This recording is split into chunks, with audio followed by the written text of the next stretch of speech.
Mililyong kantidad sa mga peking sigarilyo na sabat sa Cagayan de Oro City. Ang detalye sa Renato pinahagi ni Cyril Chavez live. Cyril!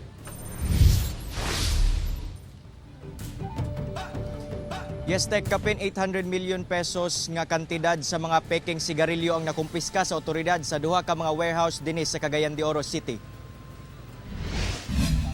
Girumbo sa mga personahe sa National Bureau of Investigation Region 10 kauban ng Bureau of Internal Revenue 10 ang usak ka warehouse sa Bayabas Diversion ug sa laing usa pa sa Gaisano Kugman.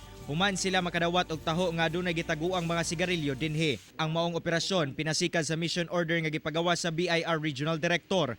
Atol sa operasyon nasakmit ang kinarton nga mga peking sigarilyo apan walay nadakpan bisan usa ka tawo sa duha ka bodega. Sa pagsusi sa otoridad gimana-bana ang mukabat ngadto sa 882 million pesos ang kantidad sa maong mga kontrabando nga sagad walay mga BIR stamp ug kung naaman peke sab. With the use of the BIR Tagant Reader, a device used to detect whether or not the BIR stamp is fake, various brands of cigarettes were found to have fake BIR stamps and others with no stamps at all.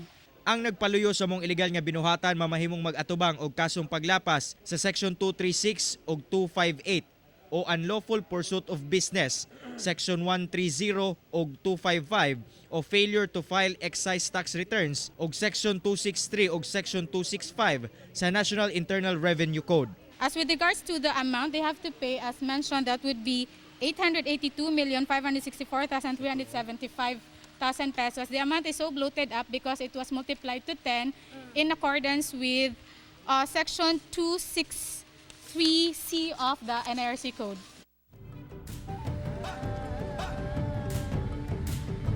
Sa karon anaa sa bodega sa NBI 10 ang mga nakumpiskang peking sigarilyo aron pagakuhaan og sampol. Samtang padayon sab ang investigasyon nga ginahimo sa otoridad aron maila kung kinsa ang mga nagpaluyo sa illegal nga binuhatan. Tek. Okay, salamat, Cyril Chavez.